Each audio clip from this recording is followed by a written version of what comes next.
Hi everyone, we're live at the PRSA International Conference in Indianapolis. I'm Deirdre Breckenridge, and I'm here with Gini Dietrich, the CEO of Arment Dietrich and the founder of the blog Spin Sucks. Look at that. Ginny. Hey, Deirdre. I'm so glad you're here. I'm so happy to be here. It's awesome. And also want to mention you wrote the book Spin Sucks as well. I did indeed. It's a great book. So building the brand. That's right. And doing it well. So this conference, there's so much going on, the evolution of public relations, what is our future? So you're probably one of the best people to talk to about this. What do you see? What are some of those big changes? You know, it's funny, we've been talking about a few things which I don't think typically PR people would, or communicators would be thinking about, like cybersecurity and crisis around cyber. You know, with the DDoS attacks recently, right. What do we do if we've been attacked or a client's been attacked? How do we handle those kinds of things? You know, from a crisis perspective, how do we go out and tell customers immediately that they've been, that they've been attacked, and what the measurements that they have to take? Things like that you wouldn't necessarily think we'd have to be thinking about, I think are a big deal right now. Of course, measurement and having access to data and more data that's giving us enough information to be able to actually show that we're an investment versus an expense, showing that we're on the profit side versus the loss side of the P&L. Those kinds of things are what I'm really thinking about. Yeah, I mean, we want to be the profit center and not the who doesn't, center, right? But there's so many challenges because we are changing and evolving. And just like what you said, cybersecurity, who would have ever thought you might think, oh, that's somebody else's job. So what are some of the challenges? How can we get out of that mindset of, is this somebody else's job or do we really have to do this? You know, it's funny because I tend to believe, and of course I'm biased, that all of this belongs to communications. I mean, we are communicators, we're by trade writers, we build relationships with human beings, and because of that, I think that any communication through email marketing or content marketing or social media, any of that should belong to us, and we haven't grasped it. I did a speaking engagement for an insurance conference last week, and they talked about how, I was so angry, they talked about how they're hiring ad agencies to do this stuff, and I'm like, what do you mean? Ad agencies? But I think it's our own fault. I think it's because we're not out there saying, this is what we do, and this is what we've always done, and there's no learning curve, we're just not good at tooting our own horns for that. I mean, we're really bad at our own PR. Oh my gosh, well, we have to get better at it. We do have to get better at it. We are writing for media that we never thought about, and that's kind of begs the question about the whole peso model, right? I mean, that is a part, paid, earned, shared, owned. Yep. I've seen your beautiful diagram. I think that really helps PR professionals to think that way too. I think it does. I mean, first of all, it's visual, so it helps to sort of see, okay, here's how it all integrates and molds together, and you have paid with integrating with earned, and earned with shared, and so on around the. So I think it helps to have that visual. Yeah. But I also think it helps for communicators to go, wait a second, this is my job, and I am good at this, and I should be doing this. So lots of times you'll have the digital department in an organization or a firm where it's sort of siloed over there, and then you've got PR, which is really media relations over here, and crisis here, and reputation and internal over here, and nobody's actually talking to one another. And I think, when you start to think about integration and breaking down silos, that's one of the things you have to do first. Oh my gosh, well, and collaborating. Once you break it down and you've all established that you want to work together, you could use technology on the inside to collaborate as well. Yes. So you mentioned, when you visualize your diagram, so it just begs the question, visualizing the future of PR, who does it benefit? Where are we going with all this? The future of PR, who does it benefit? Yeah, who does it benefit? I think it benefits everybody, because for so long, I'll just tell this quick story. I remember I was maybe 2 or 3 years out of college, and PRSA came out with the big media impressions measurement tool. Like, this is how you're going to measure your media impressions, and if you have a trade magazine, then you're going to multiply circulation by 5, and if you have a consumer publication, then you'll multiply it by 2.5, and that's how you come up with your media impression. I remember everybody was so excited because finally we had a number you could put that we could put in a board report or sit with the executives and say, we generated millions of media impressions. Now today, of course, we know that's We've moved beyond BS, impressions. but I think that when we think about where the future of PR and where we're going, it really is beneficial to everyone because we are able to say, if you do A, B, and C, it's going to result in X, Y, Z, and here's the proof. Oh my gosh, the proof. That's Right. it. You have to show it. All the pieces that come together. Yes, yes. Okay, so we have a lot to think about. We have to show the proof. How are we going to do that? What do you think are besides your blog, Spin Sucks, which is an excellent resource, where can we find information, knowledge? I think it is blogging, it's reading blogs, it's, educating ourselves as much as possible. We were actually just having a conversation at lunch about how professional development doesn't seem to be a big thing for PR professionals.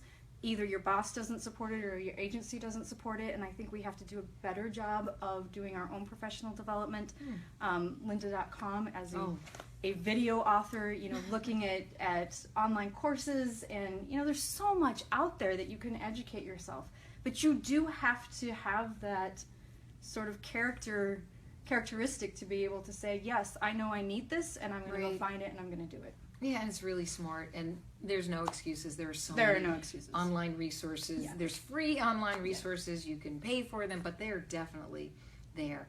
So it's really important. We're kind of going on that skills and increasing your skills. What are maybe some of the strongest skills that we can rely on to take us into the future? My belief is that of all of this owned media, so content marketing is the hub of it, because a journalist doesn't want to interview you, your organization, or your client's organization unless you have proof that you can put together a cohesive thought and that you have social media and that you've been published in other places. The Wall Street Journal or the Atlantic or the New Yorker aren't going to pay attention to you until you can prove that you have that. So I think that that's the hub. And because we're writers and we've been taught business writing and interpersonal relationship writing, we know how to do that. But I also think there's a skill set that we're missing that we as an industry need to get, and that's the SEO side of things. It's the email marketing side of things. It's the understanding how advertising, and not Super Bowl ads, but how to do advertising on Facebook or how to do mobile advertising, things like that I think are integrated into what we do. We need those skill sets, and because we don't have those, that's why the SEO firms are saying they do PR, and why the ad agencies are saying, oh yeah, we can do this, and then it's being taken away from us. So if you think that if we are building our skills and focusing more on professional development, is that the best way to stand out so that the CEO, the C-suite, they can see that we're actually a management function and that we have every right to be there doing the strategy and kind of a part of the big picture? Yeah, I think as communicators, we tend to say we don't get the seat at the table, and I think that's because we've never had that real measurement. Right. So if we can actually prove that we are investing in the company or the organization in a way that's generating real business results, we're going to have that seat. We're not going to have to fight for it.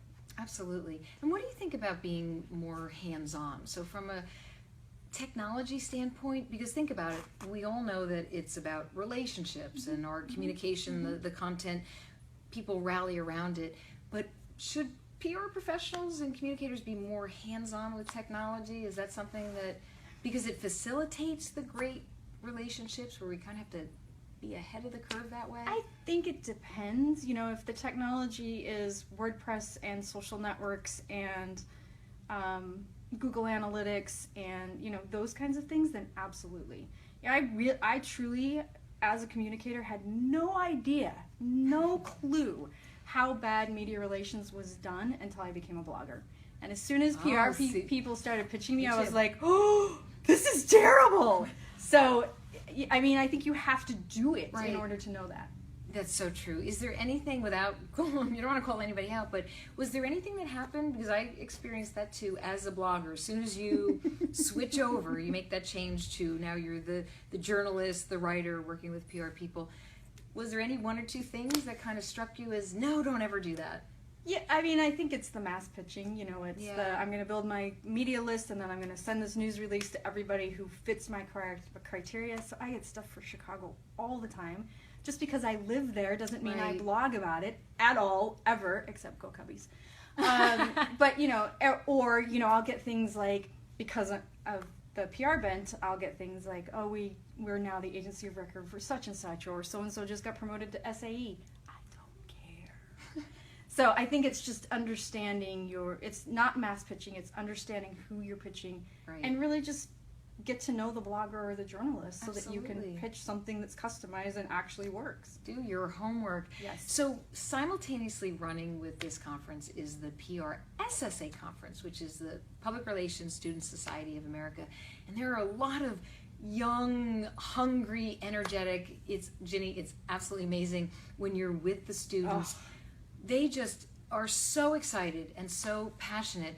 So maybe would you give them some advice? Let them know what they have to look forward to, or what are their challenges? What would you say to those young professionals? This is hard because it's a softer skill, but I think you can relate to this as well. As we get older, we tend to see some of our friends become very close-minded.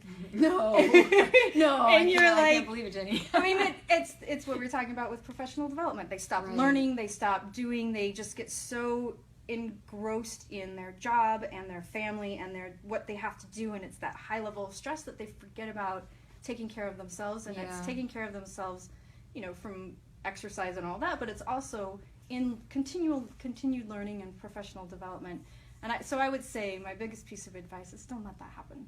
Don't let that happen to yourself. Just always keep an open mind and keep learning. Oh, I think those students so appreciate your advice. Ginny, thank you so much. You're welcome. Great chatting with you. Nice to chat with you. Thank you.